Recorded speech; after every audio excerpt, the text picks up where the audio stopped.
नमस्ते गुजरात। प्यारे बच्चों, आप सब लोग कैसे हो? उम्मीद कर रहा हूं कि आप जहां भी होगे स्वस्थ होगे, सुरक्षित होगे और मन लगा के पढ़ाई कर रहे होगे। पढ़ाई करना बहुत ज़रूरी है, क्योंकि अगर आप पढ़ाई नहीं करेंगे तो जीवन में सफल नहीं हो सकते। चलिए, इसलिए पढ़ाई करिए। जैसा कि आप लोग जानते हैं कि जियो व जीआईएस ने एक पहल की शुरुआत की है, जिस पहल का उद्देश्य युवाओं को सिविल सर्विस के लिए तैयार करना है, ताकि युवा वर्ग जल्द से जल्द सिविल सर्विस में सेलेक्ट हो और देश की एवं समाज की सेवा कर सके, एक बेहतरीन अधिकारी बन सके।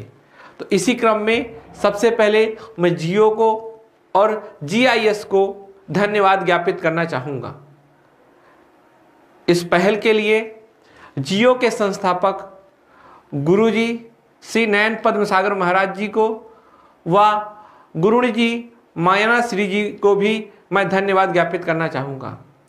इस कड़ी में महत्वपूर्ण भूमिका निभाने वाले दिल्ली से संजय जी संकलेचा को जी को भी मैं धन्यवाद ज्ञापित करता हूँ व गुजरात से मेहुल जी रूपाणी को भी विशेष आभार प्रकट करता हूँ। मैं Yogesh Tripathi core IAS faculty से आप सबके साथ इकोनॉमी के लिए जुड़ रहा हूँ।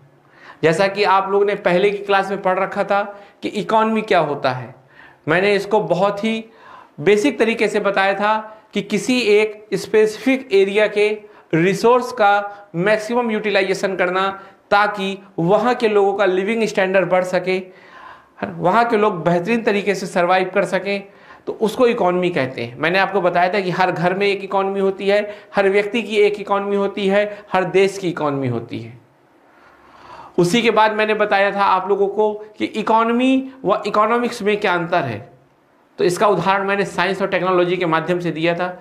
तो मैंने बताया था कि इकोनॉमिक्स में हम नए नॉलेज का निर्माण करते हैं या उसको सर्च करते हैं, पर उस नॉलेज का प्रयोग या उसका एप्लीकेशन हम इकोनॉमी में करते हैं। इस तरह हमने इकोनॉमी और इकोनॉमिक्स में अंतर समझा था। हमने ये भी पढ़ा था कि इकोनॉमी का क्या यूज है, अर्थात इकोनॉमी क्यों पढ़ते हैं। तो इसके लिए हमने बताया था कि हमारे पास लिमिटेड रिसोर्स होते हैं, इस कारण हम लोगों को बड़ा केयरफुली काम करना होगा, इसलिए इकोनॉमी पढ़ते हैं। अगर हमारे अनलिमिटेड रिसोर्स होते तो हमको इकोनॉमी नहीं पढ़नी होती।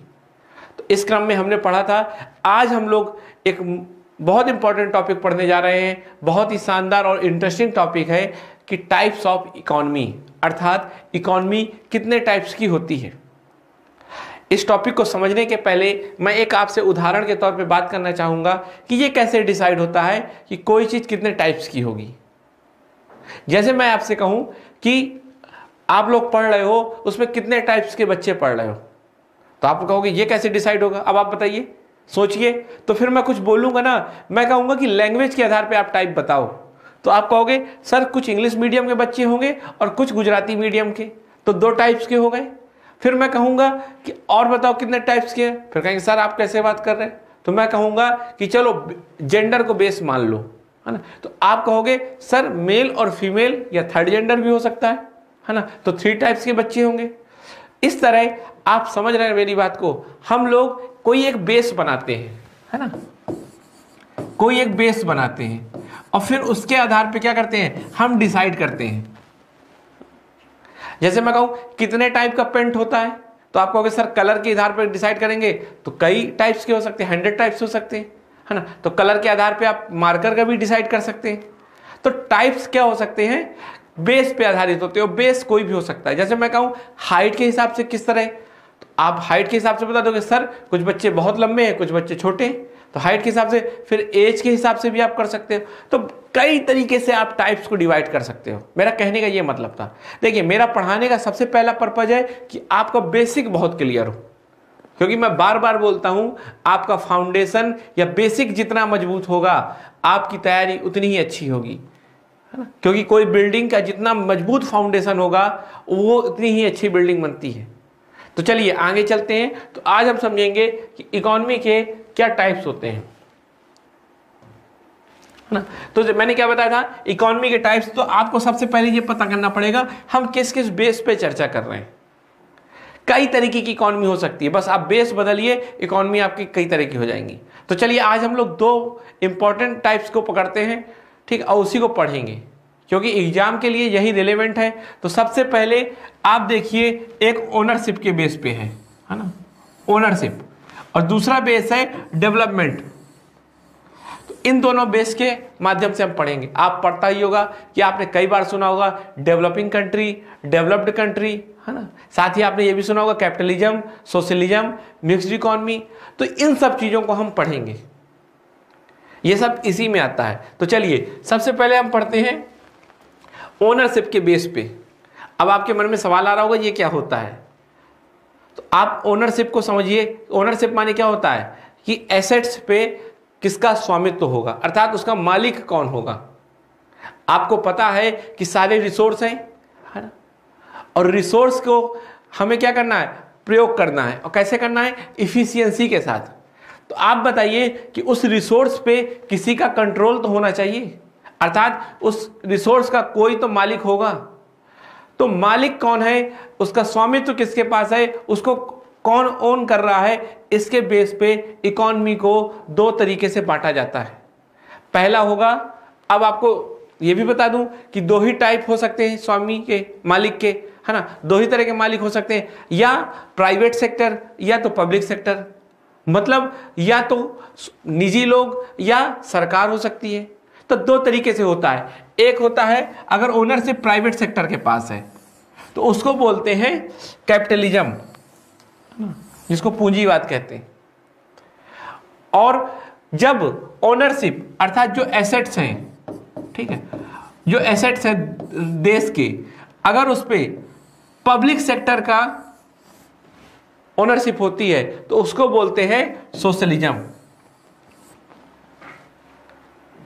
कुछ ऐसे भी देश होते हैं जहां पर पब्लिक सेक्टर का भी ओनरशिप होती है और प्राइवेट सेक्टर की भी ओनरशिप होती है, तो उसको बोलते हैं हम मिक्स्ड इकोनॉमी। उसको भी हम लोग पढ़ेंगे, उसको बोलते हैं मिक्स्ड इकोनॉमी। तो आप लोगों को मैंने बताया कि एसेट्स अर्थात रिसोर्स, अब रिसोर्स के संबंध में सारे डिसीजन कौन लेगा, रिसोर्स का डिसीजन भी तो लेना पड़ेगा कि भाई इस रिसोर्स से क्या चीज प्रोड्यूस होगी, उसको कैसे डिस्ट्रीब्यूट करेंगे, उसका कैसे प्राइस को डिसाइड करेंगे और किसको किसको डिस्ट्रीब्यूट करेंगे। जैसे उदाहरण मान लीजिए कि हमारे भारत में कोयला है, तो सवाल ये उठता है कि इस कोयले को कौन प्रोड्यूस करेगा। भाई माइनिंग करनी पड़ेगी ना, माइनिंग के बिहाफ पे आप प्रोड्यूस करोगे। फिर सवाल ये उठता है कि ये कोयले को कौन कौन खरीदेगा और किस कीमत पे खरीदेगा, आखिर प्राइस क्या होगा। तो ये सब कौन डिसाइड करेगा, अर्थात कौन इसको सब बताएगा, कौन कंट्रोल करेगा। तो यदि ये सब कंट्रोल प्राइवेट सेक्टर कर रहा है तो उसको कहेंगे कैपिटलिज्म। अगर ये सब control production, distribution, price determination, तो अगर ये सब कोई कर रहा है पब्लिक सेक्टर में तो उसको बोलेंगे सोशलिज्म। अब आप इसके कोई एग्जांपल देखिए, है ना। जैसे मान लीजिए कि कार कौन बनाएगा, कार किस कीमत में बिकेगी, कार कैसी बनेगी, कार किस किस को मिलेगी, अगर ये डिसाइड कौन कर रहा हो, सरकार, गवर्नमेंट डिसाइड कर रही हो, तो उसको क्या बोलेंगे, गवर्नमेंट को ही तो बोलते हैं पब्लिक सेक्टर, तो उसको क्या बोलेंगे, सोशलिज्म। पर मान लीजिए ये सब प्राइवेट कंपनियां डिसाइड कर रही हो, उसको बोलेंगे कैपिटलिज्म। तो हमने दो तरीके से समझा, कैपिटलिज्म समझा और सोशलिज्म समझा। सोशलिज्म, ठीक है, इसको बोलते हैं पूंजीवाद, इसको बोलते हैं समाजवाद। और मिक्स्ड इकोनॉमी हम आगे पढ़ेंगे। तो चलिए हम लोग आज क्या क्या पढ़ेंगे, इन दोनों के बारे में पहले पढ़ते हैं। तो चलिए, कैपिटलिज्म, पूंजीवाद, है ना। तो कैपिटलिज्म में क्या होता है, एसेट्स, ठीक है, एसेट्स ओन्ड बाय क्या, प्राइवेट सेक्टर। ये मैंने आपको बताया, है ना। जैसे मैंने क्या कहा था, प्राइवेट फर्म्स लिख दीजिए, प्राइवेट सेक्टर, ठीक है। तो मैंने क्या आपको कहा था कि ये ओनरशिप के बेस पे है ये डिवीजन।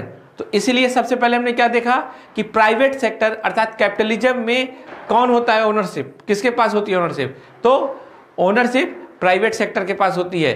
कैपिटलिज्म में प्राइवेट सेक्टर के पास ओनरशिप होती है, अर्थात किसी कंट्री के, किसी नेशन के या किसी स्पेसिफिक एरिया के सारे कंट्रोल किसके पास है? एसेट्स पे, प्राइवेट सेक्टर के पास। अच्छा, आप इस तरह भी देखिए कि मान लीजिए आपका घर है और आपके घर में कई तरह के एसेट्स हैं, है ना। जैसे एसेट्स है कार, एसेट्स है जो सैलरी आती होगी, एसेट्स है आपका टीवी। तो सवाल ये उठता है कि इस पे कंट्रोल किसका होगा? यदि कहा जाए मम्मी का तो ये हो जाएगी मम्मी की अर्थव्यवस्था, अगर कहा जाए पापा का तो ये हो जाएगी पापा की अर्थव्यवस्था। तो अब सवाल ये है कि इन दोनों में ऑनरशिप किसके पास है, उसके बेस पे डिसाइड हुआ ना। इसी तरह देश में भी होता है, यदि प्राइवेट सेक्टर के पास है ओनरशिप तो उसको बोलते हैं कैपिटलिज्म, और यदि ओनरशिप पब्लिक सेक्टर के पास है तो उसको बोलते हैं सोशलिज्म। तो आपने को मैंने यहां बताया कि प्राइवेट सेक्टर इसकी ओनरशिप रखता है, और इसको हम क्या बोलते हैं? इसको हम ये भी बोलते हैं कि नो कमांड इकोनॉमी, है ना। कमांड का मतलब क्या होता है? आदेश। अब आप ये बताओ कि अगर गवर्नमेंट सेक्टर का कंट्रोल होगा वो तो आदेश करेगा, लेकिन जब प्राइवेट सेक्टर की ओनरशिप है तो उस पर कोई आदेश नहीं करेगा, क्योंकि अब स्वामित्व तो किसके पास है? मालिक किसके पास है? ओनरशिप किसके पास है? प्राइवेट सेक्टर के पास। तो जब प्राइवेट सेक्टर ही मालिक है तो उसको कोई आदेश देने वाला नहीं होगा, वो फ्री होगा, उसके पास फ्रीडम होगी कि वो कुछ भी कर सके। वो कौन सी कार बनाना चाहता है, वो किसको बेचना चाहता है, वो किस कीमत में बेचना चाहता है, उसको बिल्कुल आराम से करेगा, वो उसका जहां मन होगा। अब जैसे मान लीजिए टाटा कोई कार बनाती है तो टाटा को कोई बताता है क्या कि तुम कितने कीमत में इसको बेचो, इसका क्या प्राइस होगा, या किन किन लोगों को दो? ऐसा तो कुछ नहीं। टाटा को क्या है? फ्रीडम है, अर्थात नो कमांड, उसके ऊपर कोई कमांड नहीं है। लेकिन मान लीजिए कि अगर ये कोई कंपनी पब्लिक सेक्टर के पास होती, अर्थात गवर्नमेंट के हाथ में होती, तो सारे डिसीजन कौन लेता? गवर्नमेंट लेती। गवर्नमेंट कमांड करती कि आपको ये कार कितने में देनी है, ये कार किसको देनी है। आप रेलवे में देखिए, क्या रेलवे में ऐसा होता है क्या कि गुजरात के स्टेशन में टिकट अलग होगा, यूपी के स्टेशन में अलग? क्योंकि वहां के स्टेशन मास्टर को कोई फ्रीडम नहीं है, वो क्या कमांड बेस्ड अप्रोच पे काम करता है। उसको जो कमांड मिलेगा उतनी ही उसका प्राइस रखेगा वो टिकट का, है ना। ऐसा भी नहीं है मान लीजिए कि कभी बहुत ज्यादा भीड़ आ गई तो प्राइस बढ़ा दे, है ना, नहीं बढ़ा सकता। क्यों? उसके पास जो कमांड होगा उसी पे काम करेगा। लेकिन आप देखिए जो प्राइवेट सेक्टर के वाहन होते हैं, ज्यादा भीड़ होती है ना तो क्या करते हैं वो लोग? प्राइस बढ़ा देते हैं। ओला देख लीजिए, उबर देख लीजिए, आप देखिए सरचार्ज हो जाता है तुरंत। लेकिन रेलवे में तो ऐसा नहीं होता ना। रेलवे में हर चीज कमांड के थ्रू होती है। अगर कमांड आएगी कि बढ़ाओ तभी बढ़ेगा, है ना। तो जब रूल होगा, कमांड होगी। इस तरह आप कह सकते हो कैपिटलिज्म क्या है? कैपिटलिज्म इकोनॉमी का वह टाइप है जिसमें एसेट्स के ऊपर प्राइवेट सेक्टर की ओनरशिप होती है। साथ ही इसको हम नो कमांड इकोनॉमी भी कहते हैं। आगे चलते हैं, इसमें क्या पढ़ेंगे कि भाई इसमें गवर्नमेंट का फिर क्या रोल होता है, इसमें गवर्नमेंट का क्या रोल रहता है। प्राइवेट सेक्टर जब सारी इकोनॉमी एक्टिविटी देख रहा है तो फिर गवर्नमेंट क्या करती है? तो कहा जाता है इसमें गवर्नमेंट एज ए एम्पायर काम करती है। अब आप कहोगे ये कैसे? आप अंपायर की क्या इंपॉर्टेंस रहती है? तो जब मैच खेला जाता है तो अंपायर क्या करता है? अंपायर ये देखता है कि सभी खिलाड़ी नियम के तहत काम कर रहे हैं ना, कोई रूल तो नहीं तोड़ रहा। अगर कोई रूल तोड़ता है तो अंपायर उसको बाहर कर देता है या उसको सुधारता है। तो क्या हुआ? वो खिलाड़ियों को रेगुलेट करता है कि आपका इस लाइन से आगे पैर नहीं जाएगा वरना नो बॉल। ठीक। तो अंपायर की क्या भूमिका है? अंपायर की क्या इंपॉर्टेंस है? अंपायर ये देखता है कि सारे खिलाड़ी अच्छे से खेले, कोई नियम नहीं तोड़े, क्योंकि अगर नियम तोड़ने लगे तो फिर वो खेल ही कहां रह जाएगा, वो तो लड़ाई हो जाएगी ना, युद्ध हो जाएगा। फिर जो ताकतवर होगा वही जीत जाएगा। अब विराट कोहली और क्रिस गेल में अगर अंपायर नहीं हो तो क्या होगा? विराट कोहली हर बार हारेंगे। भाई क्रिस गेल ताकतवर है, लड़ गए तो मार देंगे, है ना। लेकिन अंपायर क्या देखता है कि सब कोई नियम के साथ खेलो, है ना, नियम के तहत ही खेलोगे। तो अब अंपायर का रोल समझ में आया। वैसे ही अब कई सारे यहां भी तो प्लेयर हैं। टाटा एक प्लेयर है, अंबानी एक प्लेयर है, अडानी एक प्लेयर है, एक प्लेयर बाबा रामदेव भी है। ठीक है, तो कई है ना। तो ये सब प्लेयर क्या कर रहे हैं? मैच खेल रहे हैं। किसका? बिजनेस का। वैसे ही ओला है, उबर है, स्विगी है, जोमेटो है, तो इन सबको कौन रेगुलेट कर रहा है? सरकार, कि कोई नियम मत तोड़ना। अब जोमेटो स्विगी पे सरकार नजर रखे है ना, कि आप ऐसा तो नहीं कि प्रॉफिट के चक्कर में खाने में मिलावट करने लगो, खाना आपको अच्छा ही देना है। वैसे ही सारी जो कंपनियां हैं, जो एविएशन सेक्टर की कंपनी है, इंडिगो हो गई है ना, उसको भी, या इंडियन एयरलाइंस हो गई, सबको कौन कंट्रोल कर रहा है? गवर्नमेंट। तो कंट्रोल नहीं, रेगुलेट कर रही है, सॉरी, रेगुलेट कर रही है कि कोई नियम ना तोड़े, ताकि सभी खिलाड़ी अच्छे से खेले, तभी तो मैच देखने में मजा आएगा, तभी तो लोग अच्छा काम कर पाएंगे। अब मान लो अगर आपस में लड़ाई होने लगी तो उस देश की ग्रोथ होगी क्या? है ना, फिर जो ताकतवर होगा वो जीत जाएगा, कुछ अच्छा नहीं करेंगे वो। जैसे इकोनॉमी में मैं देख लूं कि टाटा है, और मान लो टाटा ने एक मोबाइल बनाया और अंबानी ने भी एक मोबाइल बनाया। अब इन दोनों के लिए सरकार क्या देख रही है कि सही से मोबाइल बनाना, ऐसा नहीं कि मोबाइल की क्वालिटी में कोई खराबी करो। मतलब जो कस्टमर है उससे झूठ नहीं बोल सकते आप, तो नहीं तो अगर राज्य नहीं रहेगा, स्टेट नहीं रहेगा, गवर्नमेंट नहीं रहेगी, तो ये लोग क्या करेंगे? झूठ बोलेंगे, फ्रॉड हो जाएंगे। जब फ्रॉड करेंगे तो किसको नुकसान होगा? सबको नुकसान होगा। लोगों का इन पे भरोसा ही खत्म हो जाएगा, लोग इनका सामान ही नहीं खरीदेंगे, तो फिर इकोनॉमी तो और खराब हो जाएगी, है ना। इसीलिए राज्य क्या करता है? राज्य भरोसा बनाए रखता है, वो अंपायर के तौर पे काम करता है कि सबका भरोसा बना रहे, आपस में लड़ाई ना हो। तो मेरी बात आपको समझ में आई? गवर्नमेंट का रोल क्या होता है? गवर्नमेंट एज ए अंपायर काम करता है। फिर लेसेस फेयर एक शब्द यूज करते हैं इसके लिए। लेसेस फेयर का मतलब होता है नो इंटरफेयर। गवर्नमेंट ज्यादा इंटरफेयर नहीं करती, मिनिमम से मिनिमम इंटरफेयर करती है प्राइवेट सेक्टर के हाथ काम में, है ना। मैंने बताया था कि कब इंटरफेयर करेगी? जब प्राइवेट सेक्टर कोई गलत काम कर रहा होगा। अगर प्राइवेट सेक्टर सब नियम के बेस पे काम कर रहा है, कोई रूल नहीं तोड़ रहा, ठीक, कोई लॉ को नहीं नुकसान पहुंचा रहा, तो क्या कहेंगे? वो करता रहे, उसको फिर कोई नहीं रोकेगा। अब जैसे जियो है, तो जियो क्या है? प्राइवेट सेक्टर ही है। अब जियो कितने का भी रिचार्ज रखे, कितने कम का रखे, गवर्नमेंट नहीं बोलेगी उस पर। लेकिन अगर मान लो जियो ने आपसे कुछ प्रॉमिस किया, ठीक, आपसे पैसे लिए, पर आपको उतनी सर्विस नहीं दी, तो आप फिर शिकायत कर सकते हो गवर्नमेंट से कि ये खिलाड़ी गलत कर रहा है, ये खिलाड़ी रूल तोड़ रहा है ना? क्योंकि रूल बहुत जरूरी है, तभी तो मैच कंटिन्यू रहेगा। तो सरकार क्या करेगी? तुरंत एक्शन लेगी। मेरी बात समझ में आई? तो कैपिटलिज्म में क्या होता है? गवर्नमेंट मिनिमम इंटरफेयर करती है, केवल वो रेगुलेट करती है, प्राइवेट सेक्टर सारा काम डिसाइड करते हैं। अब सवाल है कि ये काम कैसे करती है? जो इकोनॉमी है, कैपिटलिज्म है, जो ये इकोनॉमिक सिस्टम है, ये काम कैसे करता है? इसमें कैसे डिसाइड होता है कि किस आइटम का प्रोडक्शन होगा? कैसे डिसाइड होता है कि कौन सा आइटम किसको डिस्ट्रीब्यूट किया जाएगा? कैसे डिसाइड होता है कि उसकी क्या प्राइस होगी? तो देखिए, इसको बोलते हैं डिमांड एंड सप्लाई पे काम करता है ये पूरा। जिस चीज की डिमांड होगी, प्राइवेट सेक्टर उसका प्रोडक्शन करने लगेगा। जितनी ज्यादा डिमांड होगी उतनी ज्यादा प्राइस कर देगा, और जैसे ही डिमांड कम होगी प्राइस कम कर देगा। जैसे मान लो इंडिया है, अब भारत में ये मान लो कोरोना का समय था, अब कोरोना में किसकी डिमांड हुई? काढ़ा की, है ना, आयुर्वेदिक काढ़ा, हर्बल काढ़ा, ठीक, हर्बल टी जिसको बोलते हैं, उसकी बड़ी डिमांड हुई। तो क्या हुआ? कई कंपनी हर्बल टी बनाने लगी। पतंजलि की हर्बल टी आ गई, ऑर्गेनिक इंडिया की हर्बल टी आ गई, ठीक, सबकी हर्बल टी आ गई कि नहीं आई? आई ना।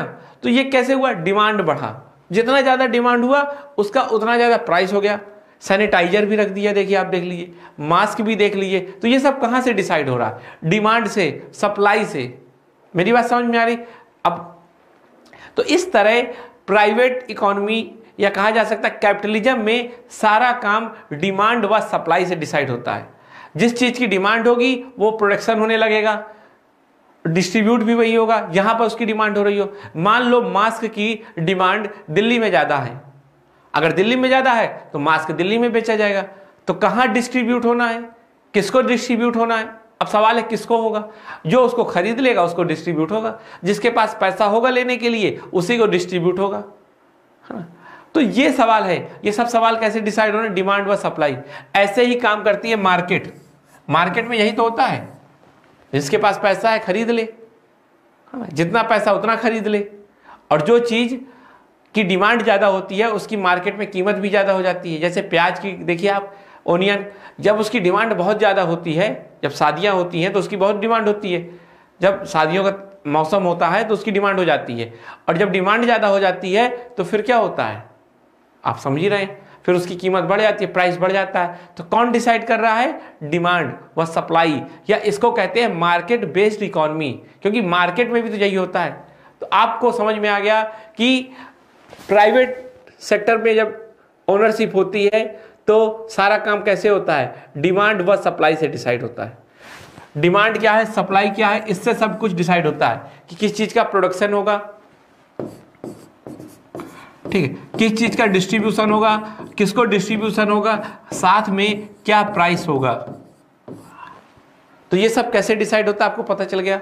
अब आगे चलते हैं कि इस इकोनॉमिक सिस्टम में क्या क्या फायदे हैं, क्या क्या एडवांटेज है, तो अर्थात क्या क्या इसके प्रो हैं, ठीक है, फायदे या एडवांटेज, ठीक है। तो देखिए इसका सबसे बड़ा एडवांटेज क्या होता है, इसमें होता है सेल्फ मोटिवेशन। सेल्फ मोटिवेशन, अब सेल्फ मोटिवेशन का क्या मतलब है, बच्चों आप लोग पढ़ाई करते हो, हाँ, तो आप दो तरीके से पढ़ते हो।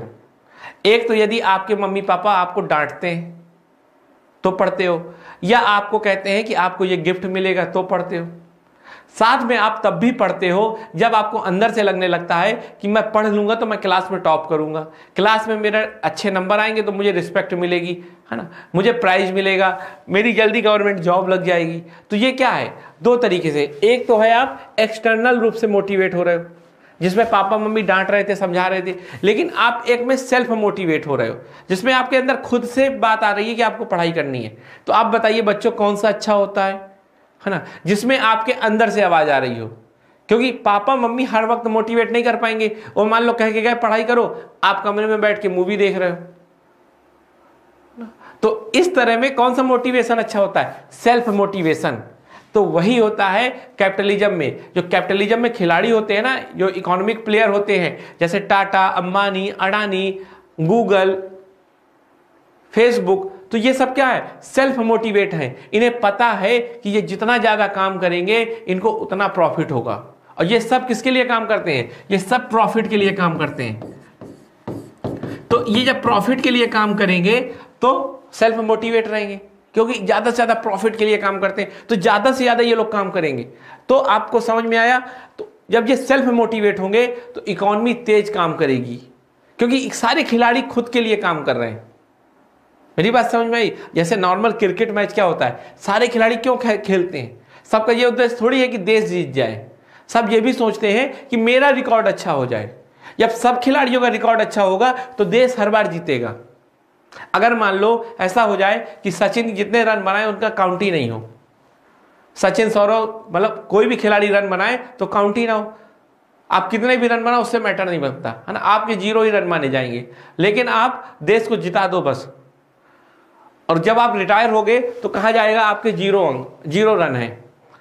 तो कोई खिलाड़ी मोटिवेट होता क्या, तो देश कभी नहीं जीतता। लेकिन जब भी ये होता है कि एक शतक लगाओगे आपका काउंट होगा, तो हर खिलाड़ी शतक लगाने के लिए खेलता है, और उसी के बिहाफ पे क्या होता है, देश जीत जाता है। तो क्या होता है, जब आप सेल्फ मोटिवेट होते हो फिर काम करते हो तो उसका फायदा सबको होता है।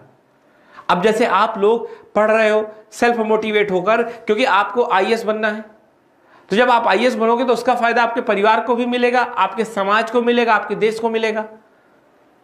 बात समझ रहे? तो सेल्फ मोटिवेशन का फायदा ही अलग होता है। आपको कोई बाहर या एक्सटर्नल फोर्स मोटिवेट नहीं कर सकती, आप जब तक खुद से मोटिवेट नहीं होगे। और याद रखना, आपको खुद से ही मोटिवेट रहना है, ठीक। तो सेल्फ मोटिवेशन प्रॉफिट के कारण होता है। तो इस कारण जो प्राइवेट सेक्टर होता है वो बहुत इफिशियंट तरीके से काम करता है। और आपको पता है कि इकोनॉमी में क्या मतलब होता है, इफिशियंसी ही एक मेन मतलब होता है या मेन पर्पज होता है। तो आप कह सकते हो कि इसमें सेल्फ मोटिवेशन होता है। और जब सेल्फ मोटिवेशन होगा तो हायर एफिशिएंसी होगी, है ना। अब आप ये बताओ कि मेरी एक शॉप है, दुकान है, उस दुकान में मैं सुबह से लेकर शाम तक बैठूं और जितना भी प्रॉफिट हो सरकार ले ले, तो मैं क्या करूंगा, मैं कोशिश ही नहीं करूंगा कि सामान बिके ना बिके। कस्टमर आए, खरीदना हो खरीदो, ना खरीदना हो ना खरीदो, जाओ, क्योंकि पैसा मुझे तो मिलना ही नहीं है, मैं मोटिवेट ही नहीं हो रहा। लेकिन अगर ये हो कि इस दुकान का प्रॉफिट मेरा होगा तो मैं कस्टमर को रोड से ले लेके आऊंगा कि सर जी, मैडम जी आइए। तो ये होता है सेल्फ मोटिवेशन, और इसी से आती है क्या, इफिशियंसी। फिर मैं क्या करूंगा, फिर मैं बहुत अच्छे से बात करूंगा अपने कस्टमर से, है ना। अगर मान लो उसका प्रॉफिट सरकार ले जाती तो मैं बात भी नहीं करता अच्छे से, कोई पूछता कि भाई ये बताओ ये कपड़ा कितने का, मैं ठीक है हूँ। ऐसे तो होता है जब आप रेलवे में जाओगे टिकट लेने तो क्या होगा, आपसे बड़े अजीब से बात करेंगे, वो खड़े रहो लाइन में, ठीक। लेकिन कभी प्राइवेट सेक्टर का कोई ट्रांसपोर्टेशन हो, वहां पर टिकट लेने जाओ तो बड़े केयर से बात करते हैं। ऐसे ही आप बैंक देख लो, प्राइवेट सेक्टर में जब आप बैंक में जाते हो तो बड़े आराम से बैठाते हैं। लेकिन पब्लिक सेक्टर की जो बैंक होती, क्योंकि उनके कर्मचारियों को क्या है, कोई मोटिवेशन नहीं, उन्हें पता है कि हमें सैलरी तो उतनी ही मिलनी है, तो क्या करता हो, बैठ जाओ, खिड़की में जाओ, 4 नंबर विंडो में जाओ, 5 नंबर विंडो में जाओ। तो कस्टमर को बहुत परेशान कराया जाता है। लेकिन अब इससे क्या समझ में आ रहा, इससे आपको यह समझ में आ रहा होगा कि इफिशियंसी किससे जुड़ी है, इफिशियंसी जुड़ी है मोटिवेशन से। जितना ज्यादा मोटिवेशन होगा इंस्टीट्यूशन, उतना ही ज्यादा इफिशियंट होगा। मैंने एक उदाहरण दिया था, जैसे मैं अभी पढ़ा रहा हूं, मान लो मैं गवर्नमेंट टीचर हो जाऊं, तो मुझे पता है कि उतनी सैलरी तो आनी है, मैं चाहे पढ़ाऊं कि ना पढ़ाऊं, तो मैं आपको बड़े अजीब से पढ़ाऊंगा, है ना। मेरा मन होगा पढ़ाऊंगा, नहीं होगा नहीं होगा, नहीं पढ़ाऊंगा, आपको डांट दूंगा। लेकिन अगर मुझे ये है कि मेरा प्रॉफिट मेरे पास रहेगा तो मैं रात दिन आपको मेहनत करके पढ़ाऊंगा कि ज्यादा से ज्यादा बच्चे मुझसे जुड़े, ज्यादा से ज्यादा बच्चे फीस दे। ऐसा होता है ना। तो ये क्लियर हो गया। अब आया इनोवेशन। तो सबसे बड़ी बात है कि इनोवेशन होता क्या है, इनोवेशन क्यों अच्छा होता है, और फिर इनोवेशन से इकोनॉमी को क्या फायदा होता है, तभी ये पूरी बात समझ में आएगी। तो देखिए, इनोवेशन का मतलब होता है किसी काम को नए तरीके से करना। अगर मान लो आप एक न्यूमेरिकल है, उसको सॉल्व करने में 5 स्टेप फॉलो करते हो, ये आपके टीचर ने सिखाया, लेकिन दूसरे स्टूडेंट ने, एक समझदार स्टूडेंट है, उसने क्या कहा, उसने कहा कि मैं इसको तो 2 स्टेप में कर सकता हूं। तो ये क्या हो गया, इनोवेशन। आपने कभी सोचा था क्या कि जो ओला और उबर है वो ऐसा कुछ होगा, है ना। कभी सोचा था आपने मोबाइल से ऑर्डर करोगे तो कार आ जाएगी। ये क्या है, इनोवेशन। अब इस इनोवेशन का फायदा देखिए आप क्या हुआ। अब एक व्यक्ति ने ओयो का ऐप बनाया और देखिए कितने लोगों को उसने एम्प्लॉयमेंट दिया। ऐसे ही आप उबर में देख लीजिए, ऐसे आप ओला में देख लीजिए।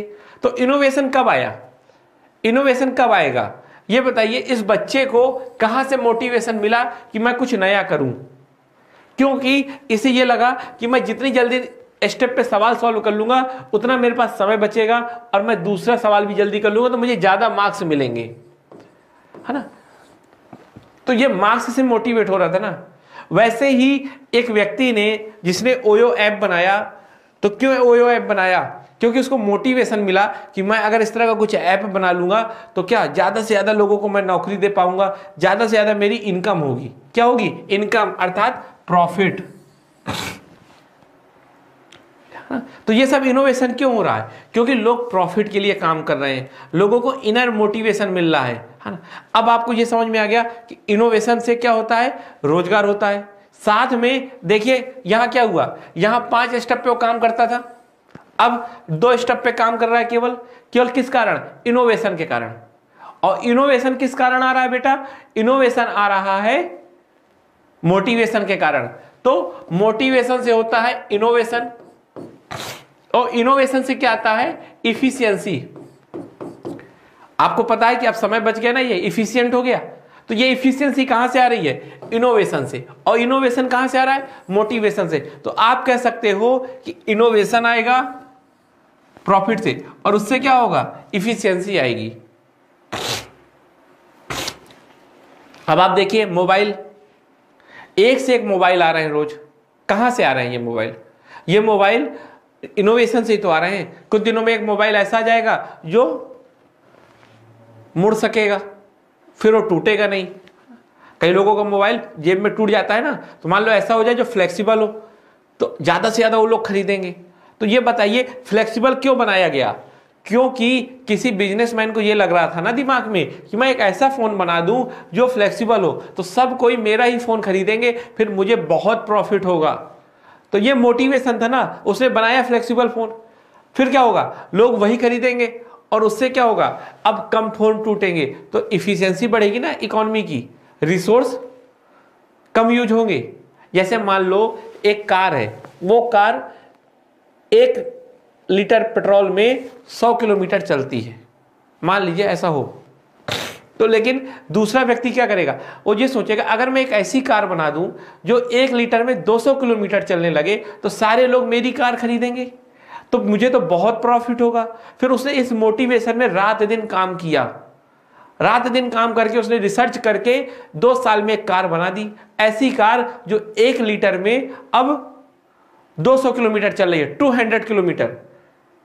अब आप बताइए कितना रिसोर्स बचेगा, इससे पूरे नेशन को फायदा होगा, पूरी सोसाइटी को फायदा होगा, अब इन्वायरमेंट को भी फायदा होगा।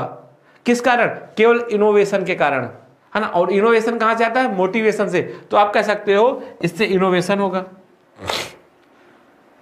साथ में सबसे बड़ा अगर कोई प्रॉफिट है कैपिटलिज्म का तो क्या है, वो होता है कस्टमर सेंट्रिक। आप मुझे एक बात बताओ, जैसे मैंने एक उदाहरण दिया था ना बैंक वाला, तो बैंक में एक बैंक है जो गवर्नमेंट सेक्टर का है और एक बैंक है जो प्राइवेट सेक्टर का है। तो प्राइवेट वाला क्या सोचेगा कि ज्यादा से ज्यादा कस्टमर मेरे पास आए। तो भाई कस्टमर कब आएंगे, जब वो कस्टमर की केयर करेगा, है ना।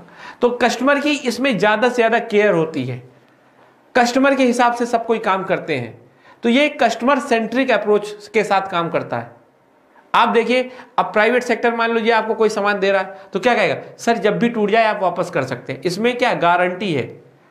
अगर मान लीजिए जो गवर्नमेंट शॉप होती है, अब जैसे मान लो एक है ना फेयर प्राइस शॉप, जिसको हम लोग कोटे की दुकान या राशन कार्ड पे, उस पर कोई गारंटी होती है क्या कि अनाज खराब होगा तो वापस कर लेंगे, क्योंकि वो सरकार की है, वहां कोई मोटिवेशन नहीं है, कस्टमर आए तो आए, नहीं आए तो नहीं आए। लेकिन वही प्राइवेट शॉप वाले क्या करते हैं कि सर आपका कोई सामान खराब हो तो आप वापस कर जाइएगा। क्यों, क्योंकि वो ये जानते हैं ना कि कस्टमर को नाराज नहीं करना, कस्टमर भगवान होता है, यही होता है ना दिमाग में। तो सारा काम कस्टमर के हिसाब से होता है। तो आप कह सकते हो इस इकोनॉमी का सबसे बड़ा फायदा क्या है, सेल्फ मोटिवेशन में काम करती है, इफिशियंसी इसकी बहुत ज्यादा होती है,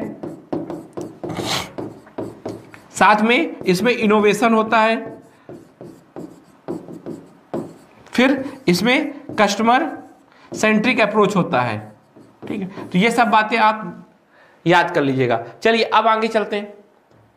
सवाल है कि इसका नुकसान क्या है ना, इस सिस्टम का क्या नुकसान है, क्या इसके कौन से हैं। ठीक है, डिसएडवांटेज।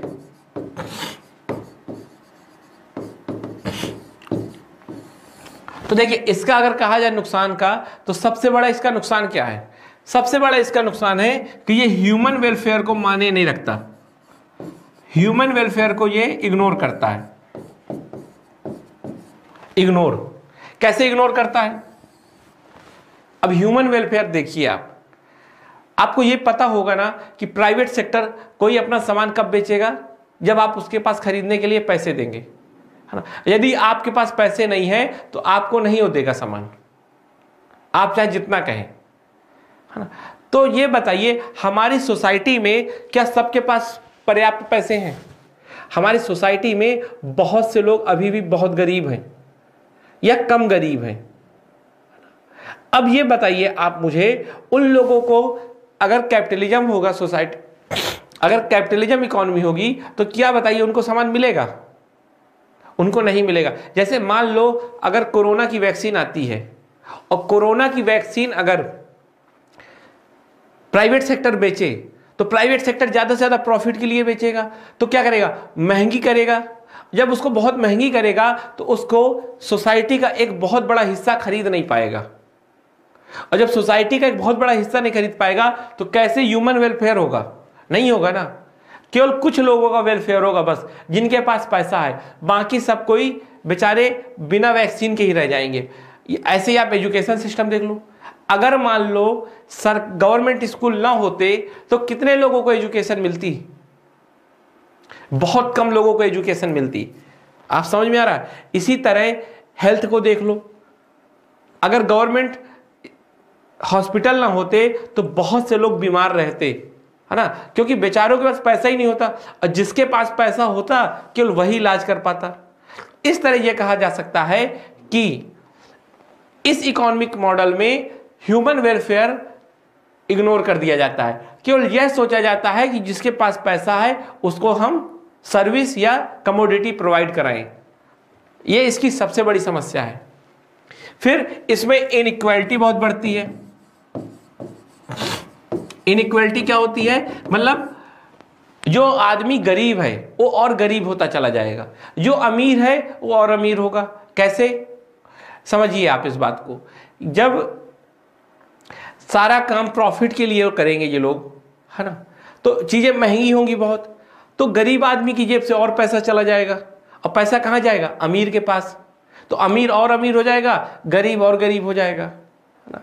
दूसरी समझिए बात मेरी, कि अगर एक टाटा, जैसे मान ली टाटा है, टाटा कार का निर्माण करते हैं ना, कार मैन्युफैक्चरिंग करते हैं, तो क्या कोशिश करेंगे? वो ये कोशिश करेंगे कि कार की ऐसी मैन्युफैक्चरिंग की जाए जिसमें ज्यादा से ज्यादा प्रॉफिट हो। तो किस हिसाब से करेंगे कि चलो मशीनों को ज्यादा लगा दें, है ना, ज्यादा से ज्यादा मशीनों का प्रयोग करें, क्योंकि मशीन एक बार अगर खरीद लेते हैं तो फिर उसमें कोई खर्चा नहीं आता, साथ में मशीन रात दिन काम करती हैं।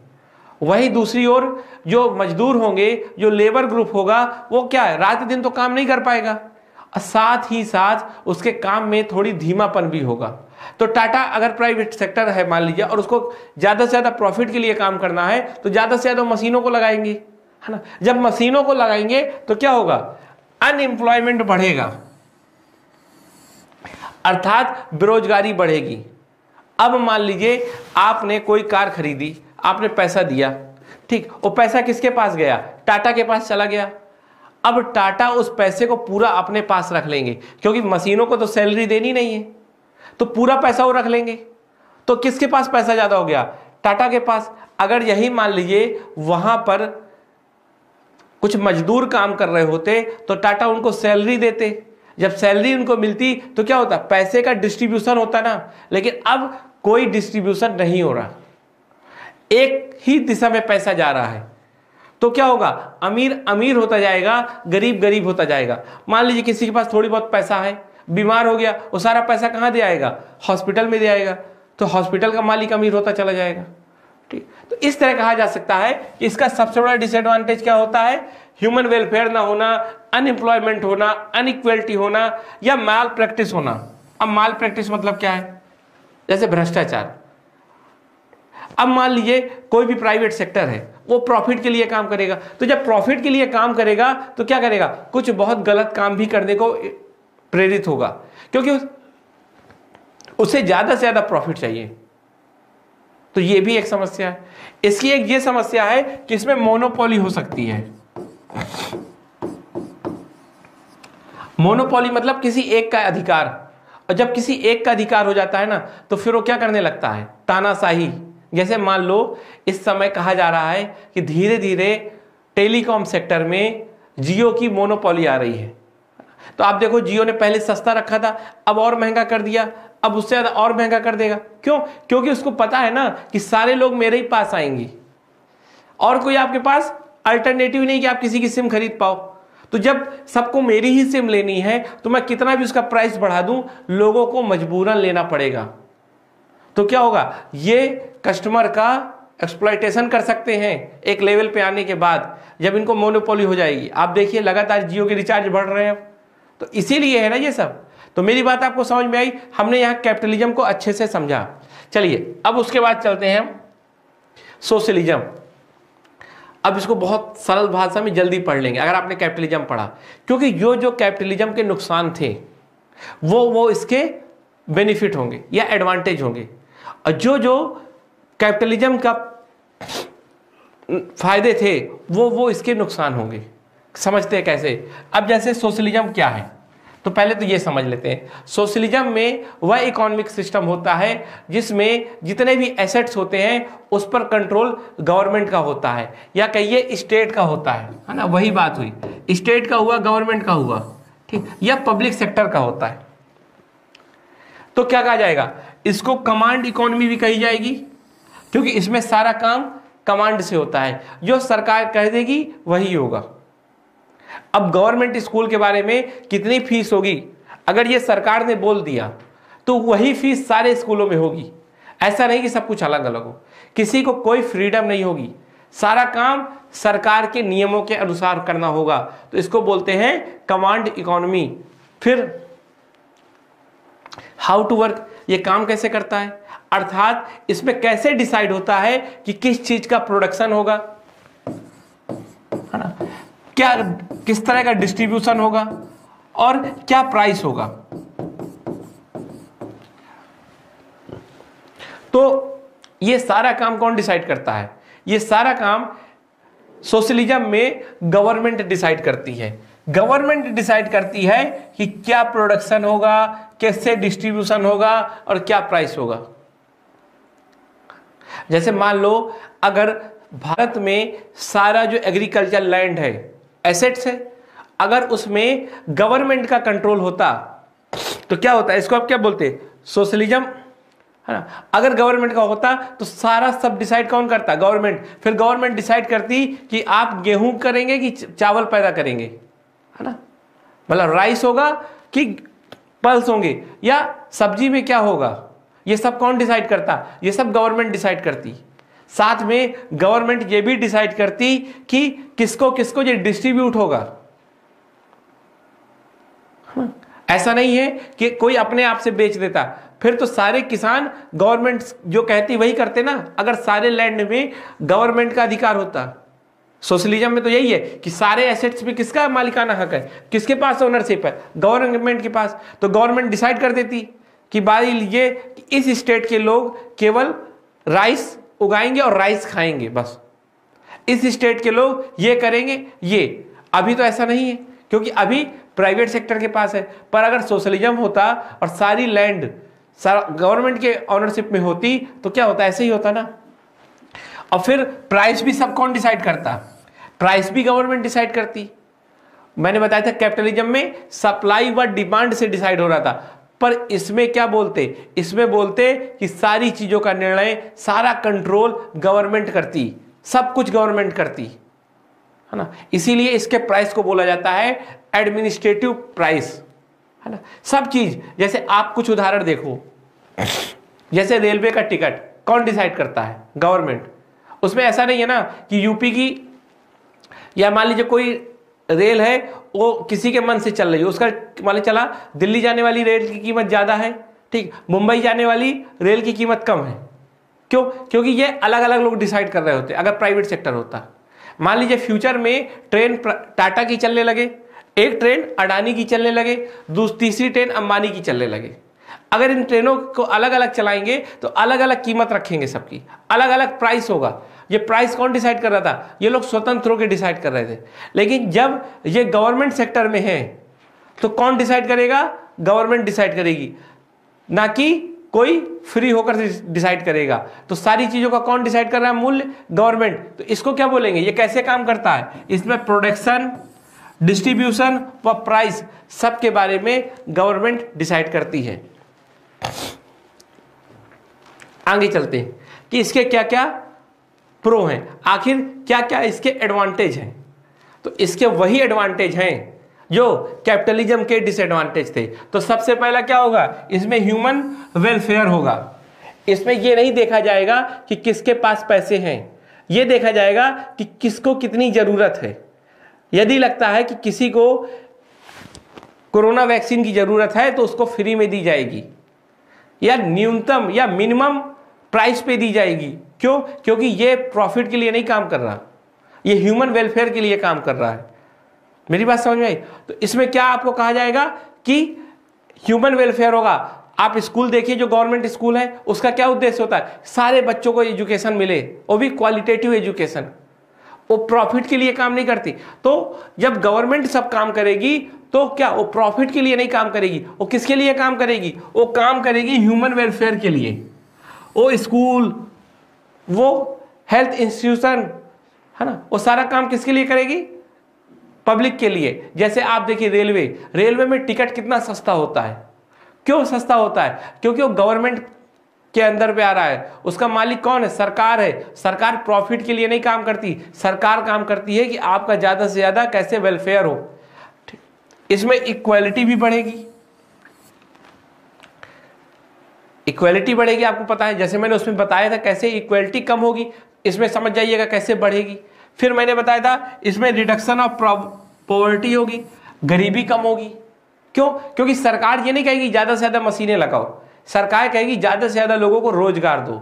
गवर्नमेंट यही कहेगी ज्यादा से ज्यादा लोगों को एम्प्लॉयमेंट दो, क्योंकि उसको प्रॉफिट के लिए नहीं काम करना, उसको किसके लिए काम करना है? वेलफेयर के लिए। और वेलफेयर कब होगा, अर्थात लोगों का कल्याण कब होगा? जब लोगों के पास अच्छी इनकम होगी। और लोगों के पास इनकम कब होगी? जब लोगों के पास रोजगार होगा, एम्प्लॉयमेंट होगा, तो एम्प्लॉयमेंट देगी सरकार। फिर सोशल जस्टिस, ये एक नया शब्द आप लोगों के सामने आ रहा होगा। सामाजिक रूप से न्याय होगा, सोशल जस्टिस होगा। सोशल जस्टिस का मतलब होता है कि जो सोसाइटी है ना, उसमें हर व्यक्ति के पास बुनियादी आवश्यकताओं की पूर्ति हो, जो मिनिमम नीड है उसकी सप्लाई हो। जैसे मिनिमम नीड क्या होती है? रोटी, कपड़ा और मकान। तो ये कब मिलेगा? अब आप इससे समझ जाइएगा, है ना। जैसे ही पॉवर्टी कम होगी उसको सोशल जस्टिस मिल जाएगा, जैसे ही इक्वलिटी बढ़ेगी उसको सोशल जस्टिस मिल जाएगा, अर्थात हर व्यक्ति के साथ न्याय होगा, उसको किसी भी तरह से डिप्राइव नहीं किया जाएगा। ऐसा नहीं है कि उसके पास पैसे नहीं है तो उसको डिप्राइव कर दिया जाए। मेरी बात समझ आ रही? जिसको जिसकी जरूरत होगी वो जरूरत के अनुसार मिलेगा, अर्थात सोशल जस्टिस होगा। तो इस तरह से आपने समझा इसके प्रो क्या है, कॉन्स क्या है। अब इसके कॉन्स क्या हैं? तो देखो, मैंने पहले बताया इसमें कोई मोटिवेशन नहीं होगा, क्योंकि सारा प्रॉफिट तो सरकार ले लेगी, तो हर व्यक्ति क्या करेगा? बिना मोटिवेशन के काम करेगा। अब मान लो जैसे एक बस है, वो बस किसकी? सरकार की है, तो जो उसका ड्राइवर होगा उसको कोई मोटिवेशन नहीं है कि कितनी मेरी इनकम हो रही, कितनी नहीं हो रही, तो क्या करेगा? वो बस को बहुत उबड़ खाबड़ जगह पे चला देगा, है ना। कभी टाइम से नहीं आएगा, जैसे मन होगा उस तरह चलाएगा। जैसे मैंने भी एक टीचर का उदाहरण दिया था कि एक गवर्नमेंट स्कूल में अगर कोई टीचर है तो उसको पता है कि मैं कितना भी पढ़ाऊं ना पढ़ाऊं मुझे सैलरी उतनी आती है, तो मोटिवेट नहीं होगा, तो पढ़ाएगा या नहीं पढ़ाएगा उस पर डिपेंड करता है। जब मोटिवेशन नहीं होगा तो इनोवेशन नहीं होगा, और जब इनोवेशन नहीं होगा तो इनएफिशिएंसी आएगी। ठीक, तो ये आप समझ जाइए, जब कैपिटलिज्म को याद करोगे तो फिर से सब कुछ याद आ जाएगा। इस तरह हमने ये समझा कि सोशलिज्म में क्या क्या फायदे हैं, क्या क्या एडवांटेज हैं, और सोशलिज्म के क्या क्या नुकसान हैं। एक इकॉनमी और हो सकती है जिसको कहा था हमने मिक्स्ड इकॉनमी। इसमें क्या होगा? इसमें अगर मान लीजिए ये पूरे एसेट्स हैं, तो इस एसेट्स में कुछ पार्ट किसकी ऑनरशिप में आएगी? प्राइवेट सेक्टर के, और कुछ पार्ट आएगा किसमें? पब्लिक सेक्टर में। तो इसको बोलेंगे मिक्स्ड इकॉनमी, अर्थात जिसमें दोनों के कैरेक्टरिस्टिक हैं, दोनों के लक्षण हैं, कैपिटलिज्म के भी और सोशलिज्म के। क्यों? क्योंकि इसमें दोनों की ऑनरशिप है। ऐसा क्यों हुआ होगा आप बताओ? ये इकॉनमी कैसे लोगों के कॉन्सेप्ट दिमाग में आई होगी? भाई, जब लोगों ने देखा होगा कैपिटलिज्म में भी कुछ कमियां हैं और कुछ अच्छाइयां हैं, तो लोगों ने सोचा होगा सोशलिज्म में भी कुछ कमियां हैं कुछ अच्छाइयां हैं, तो क्यों ना ऐसा किया जाए कि कैपिटलिज्म की भी अच्छी बातें ले ली जाएं और सोशलिज्म की भी अच्छी बातें ले ली जाएं, और दोनों अच्छी बातों को जोड़ दिया जाए, तो ये वैसे ही आया होगा, है ना। अब देखिए, कैपिटलिज्म में सबसे बड़ी कमी क्या थी? कैपिटलिज्म में सबसे बड़ी कमी थी जो बेसिक नीड्स की कमोडिटी व सर्विस थी, वो भी लोगों को नहीं मिल सकती थी अगर लोगों के पास पैसे नहीं है, है ना। अर्थात कोई मान लो किसी के पास पैसे नहीं तो भूखा मर जाएगा, गरीब आदमी और गरीब हो जाएगा।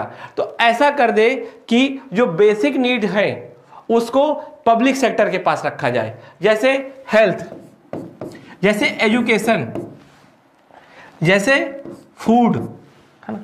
साथ ही जो चीजें बेसिक नीड की नहीं है पर जरूरत होती है वो किसके पास रख दे? वो रख दे प्राइवेट के पास। जैसे ट्रांसपोर्टेशन, जैसे कोई भी लग्जीरियस आइटम जैसे टीवी, मोबाइल, तो ये सब प्राइवेट सेक्टर में। अब आप देखो कि ये सब कहां पर दिख रहा है आपको? ये सब आपको भारत में दिख रहा होगा।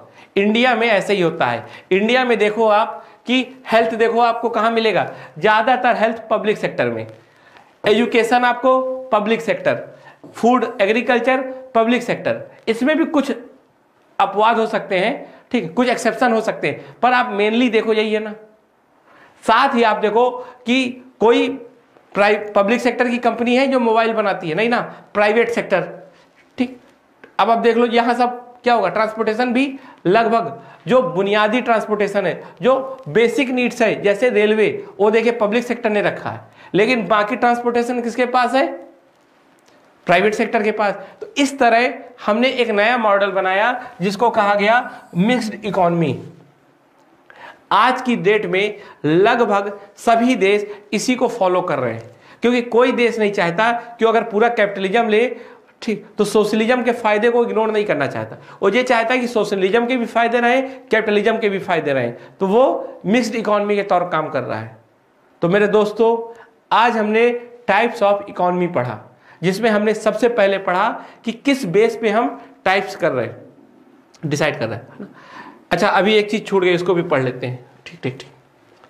अब डेवलपमेंट के बेस पे, है ना, डेवलपमेंट के बेस पे भी अब इकोनॉमी को समझेंगे। तो देखो, डेवलपमेंट के बेस पे भी दो तरह की इकोनॉमी होती है, एक होती है डेवलपिंग इकोनॉमी और दूसरी होती है डेवलप्ड इकोनॉमी। अरे आप ही देखो, आपके क्लास में कुछ बच्चों को कहा जाता है होशियार हैं, और कुछ को कहा जाता है कि अभी होशियार हो रहे हैं। उनका थोड़ी सम्मान रखने के लिए नहीं कहा जा सकता है कि वो गधे हैं, ठीक। तो क्या है, कुछ बच्चे टैलेंटेड हैं और कहा जाएगा कुछ बच्चे टैलेंटेड हो रहे हैं। तो वैसे ही है, कुछ इकोनॉमी को कहा जाता है कि वो डेवलप्ड हो रही हैं, और कुछ को कहा जाता है वो डेवलप्ड हो गई है। जैसे कहा जाता है भारत, तो भारत को क्या कहा जाता है, डेवलपिंग कंट्री। ये कहा जाता है ना कि भारत में अभी डेवलपमेंट हो रहा है, पर यूएसए, वहां पर डेवलप्ड क्यों कहा जाता है, क्योंकि वहां डेवलपमेंट हो गया है। अब ये बात आ रही होगी आपके दिमाग में कि डेवलपमेंट क्या होता है। तो देखिए, डेवलपमेंट को मेन क्राइटेरिया क्या मानते हैं, पर कैपिटा इनकम। जैसे मान लीजिए दो घर हैं, ठीक है। अब मान लीजिए इस घर में पर कैपिटा इनकम, अर्थात इस घर में 4 लोग रह रहे हैं, ठीक है, इसमें भी 4 लोग रह रहे हैं। अब इसमें मान लीजिए कहेंगे कि पर कैपिटा इनकम 1000 है, अर्थात जो एक आदमी है वो 1000 कमाता है, तो 4 लोग कितना कमाएंगे, टोटल 4000। तो ये हो गया। अब इसमें कहेंगे कि पर कैपिटा इनकम 2000 है, तो यहां टोटल कितना कमाते हैं लोग, 8000, है ना, 8000। अब आप मुझे एक बात बताओ कि इसमें से आप किसको कहोगे कि कौन डेवलप्ड है और कौन डेवलपिंग है। तो ये कहा जाएगा ना, इसके पास ज्यादा पैसे आ रहे हैं इसलिए ये क्या है, ये डेवलप्ड है, और ये क्या है, ये डेवलपिंग है ना। तो ऐसे ही देशों के मामले में भी डिसाइड किया जाता है।